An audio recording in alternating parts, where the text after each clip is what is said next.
Om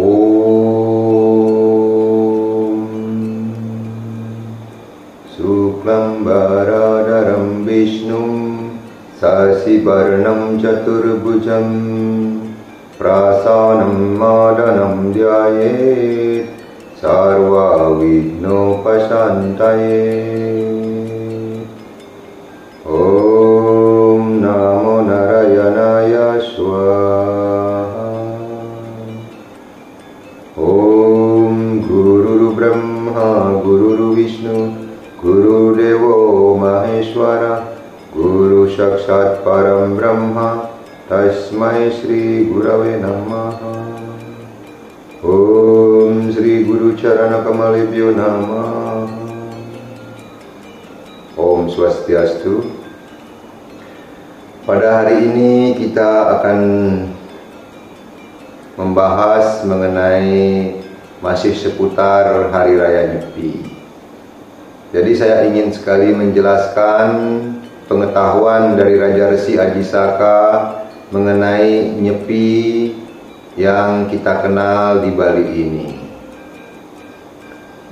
Nyepi adalah suatu keheningan yang total dari alam, sehingga kalau dalam etimologi Bali kita sebut nyepi, di mana tidak boleh bepergian, tidak boleh menghidupkan api, tidak boleh melakukan aktivitas, kemudian juga tidak boleh bersenang-senang. Jadi pada Hari Raya Nyepi ini kita akan melakukan yang disebut dengan tapa, brata, yoga, dan samadhi. Nah, ini kita pahami baru sebatas saat ini. Nyepi itu sebagai suatu prosesi keagamaan saja. Padahal sesungguhnya kalau kita kupas Nyepi ini secara ilmiah, kita akan lebih memahami kenapa kita memerlukan Nyepi itu. Jadi terima kasih kepada Adiraja Maharaja Adiraja Rajaram.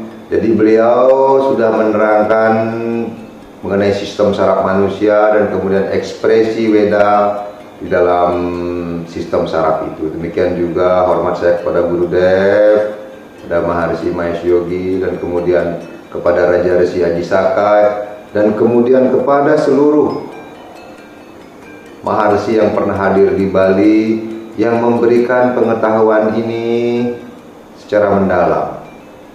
Beliau telah membangun suatu tatanan masyarakat yang luar biasa, yang sesuai dengan natural law atau hukum alam. Jadi kalau kita berbicara hukum alam atau reta, kita tidak berbicara siklus agama saja, tetapi kita bicara siklus ilmiah. Pemahaman kita menuju kepada pemahaman yang ilmiah. Jadi atas restu Raja Resi Ajisaka, saya menyampaikan pengetahuan ini, bahwa di dalam keadaan kualitas Saguna Brahman yang kita kenal dengan Trimurti saat ini, yaitu Brahma, Vishnu, dan Shiva, maka dalam secara ilmiah kita akan memahami. Mungkin kalau yang ahli Weda akan memahami, dijelaskan di dalam Weda bagaimana kualitas beliau bertiga ini. Tetapi secara mendasar, kualitas Brahma adalah kualitas evolusi, pertumbuhan yang tak terbatas di alam ini. Kemudian kualitas Sri Wisnu adalah kualitas daripada dinamisme atau gerak yang tak terbatas di alam ini. Dan Shiva adalah kualitas keheningan total di alam ini. Jadi ketiga kualitas ini, dinamisme yang tak terbatas, kemudian keheningan yang tak terbatas, ini terefleksi dalam seluruh sistem hukum alam kita. Dia terefleksi dalam seluruh sistem hukum alam kita. Secara mendasar, apa yang diperlukan untuk mengatur alam ini? Untuk mengatur alam ini yang diperlukan adalah dinamisme atau gerakan yang tak terbatas. Maka disinilah kualitas Sri Wisnu muncul sebagai pengatur alam semesta. Kekuatan Brahman dalam mengatur alam semesta dalam Saguna Brahman yang kita sebut dengan Sri Wisnu. Kemudian Shiva, peleburan. Peleburan itu yang dibutuhkan, apa yang mampu melebur segalanya adalah keheningan. Jadi keheningan yang tak terbatas itu adalah kualitas dewa Siwa. Dan kemudian dari konsep, kalau kita mengenal di Weda, konsep harihara, yaitu menyatunya antara dinamisme yang tak terbatas kepada kualitas keheningan yang tak terbatas, maka pada saat itu muncullah evolusi yang tak terbatas. Demikianlah Purana menjelaskan kenapa Brahma lahir dari pusarnya Sri Wisnu, dan Siwa menunjukkan jalan proses evolusi itu kepada Brahma. Nah, disinilah sebagai masyarakat ilmiah sekarang kita harus mengkaji betul bahwa 3 kualitas ini di alam semesta ini selalu ada. Dinamisme tak terbatas, keheningan tak terbatas, memunculkan evolusi tak terbatas. Hal yang paling sederhana yang mampu kita lihat dalam hal ini adalah ketika kita berjalan. Ketika kita berjalan, maka apa yang terjadi? Gerakan kita terjadi, kemudian untuk munculnya langkah baru maka dibutuhkan keheningan. Dari keheningan muncul gerakan kaki kita, dan kemudian menuju kepada keheningan, dan kemudian dari keheningan ini muncul lagi gerakan. Makanya ketika keheningan dan gerakan dan keheningan atau dinamisme dan keheningan ini menyatu terus menerus, maka apa yang terjadi adalah terjadinya evolusi atau pertumbuhan di alam ini. Jadi konsep nyepi ini adalah bagaimana konsep dinamisme yang tak terbatas dari alam ini diruntuhkan. Makanya dimulai hari ini dengan meruntuhkan dinamisme ini ke dalam keheningan total. Untuk apa? Untuk terjadinya evolusi yang meningkat di alam ini. Karena itulah sesuai dengan konsep hukum alam secara ilmiah kita jelaskan apa yang dibutuhkan oleh alam ini untuk merekapri seluruh sistemnya. Atau kalau kita di dalam dunia modern ini, apa yang dibutuhkan untuk membuat sebuah HP yang sudah lola atau loadingnya lambat bisa bagus kembali adalah restart. Ketika restart, HP dimatikan. Demikian juga ketika apa yang dibutuhkan oleh alam ini untuk merecovery dirinya agar menjadi baik kembali. Kenapa? Karena selama ini sistem hukum alam ini sudah dipergunakan mungkin sampai melampaui batas. Maka yang dibutuhkan di dalam merecovery hukum alam ini adalah keheningan yang tak terbatas. Karena itulah kita harus bangga sebagai orang Bali, karena kita memakai konsep ilmiah ini di dalam kehidupan kita. Saya akan lebih jelaskan lagi sesuai dengan petunjuk alam kepada saya dari Yang Mulia Raja Resi Aji Saka, bahwa ketika nyepi ini merupakan restarting daripada seluruh sistem alam, selanjutnya kita akan menuju kepada pertumbuhan. Kalau di dalam gelombang kita lihat, gelombang akan bergerak, meningkat turun, masuk dalam keheningan, kemudian gelombang berubah lagi, meningkat, turun lagi, masuk dalam keheningan. Jadi yang disebut dengan panjang gelombang adalah penggabungan antara dinamisme dan keheningan. Ini secara ilmiah baru kita paham. Dinamisme yang panjang, keheningan sesaat. Dinamisme yang panjang, keheningan sesaat. Inilah yang kita sebut dengan panjang gelombang. Sama dengan tubuh kita. Apa yang dibutuhkan oleh tubuh kita agar dia merecovery seluruh sistem? Ada istirahat, tidur, keheningan. Jadi alam ini sudah membangun dirinya, dan konsep ilmiah ini sudah dibawa oleh leluhur kita dari zaman ke zaman.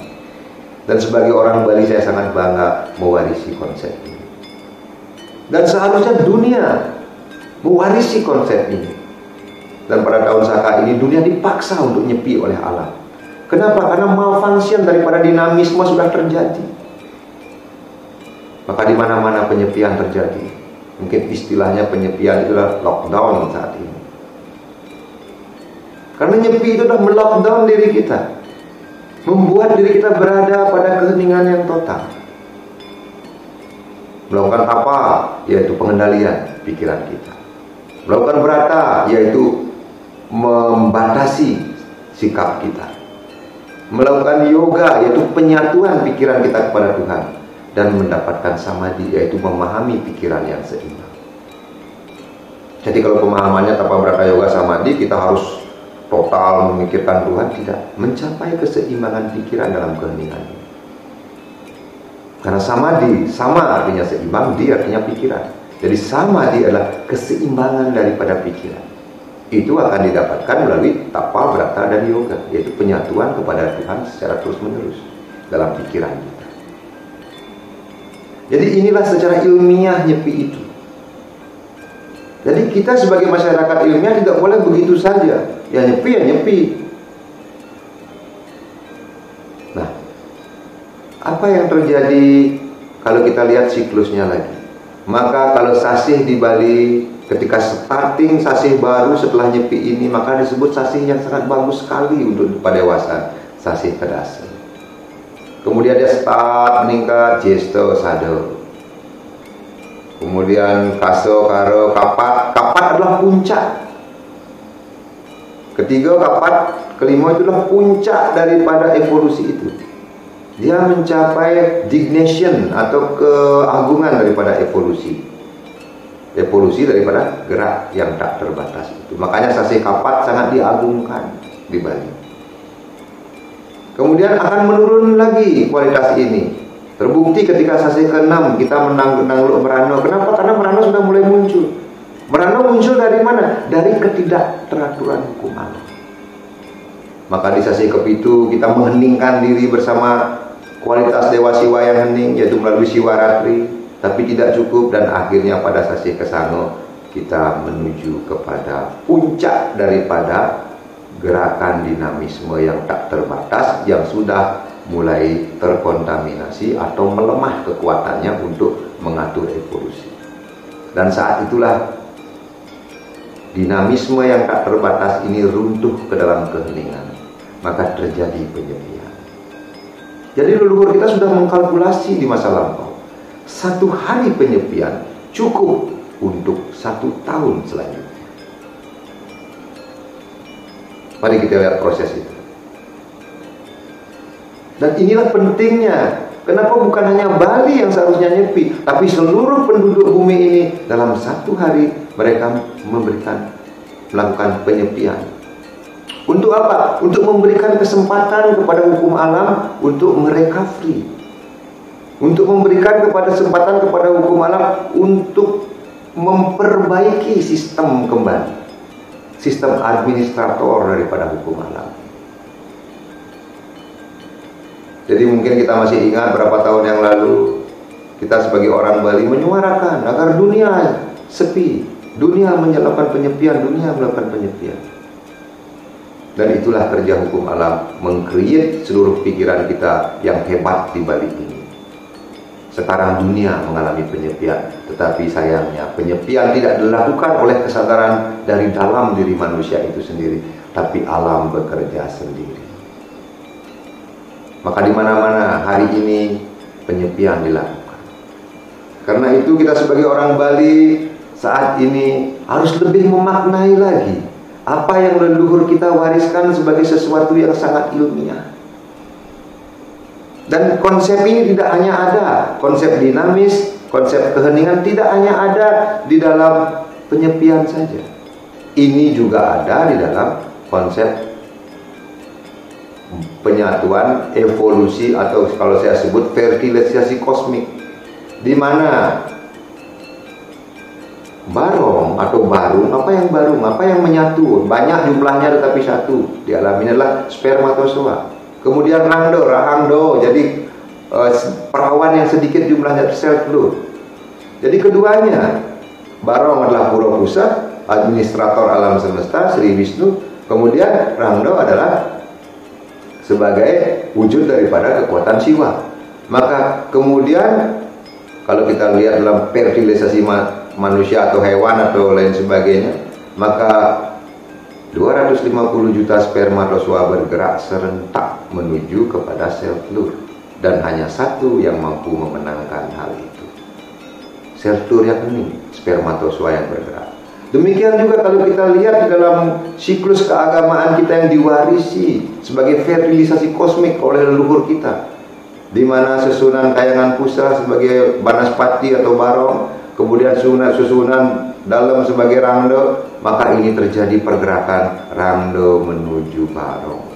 Dan kemudian terlepaslah seluruh sistemnya sehingga seperti spermatozoanya ada moncongnya saja yang akan membuahi sel telur. Itulah sebabnya kenapa dalam pertarungan Barong dan Rangda tidak pernah ada kalah, karena ini adalah proses pembuahan fertilisasi kosmik, disebut mempeselang, yaitu menyatunya kekuatan dinamisme kepada kekuatan keheningan.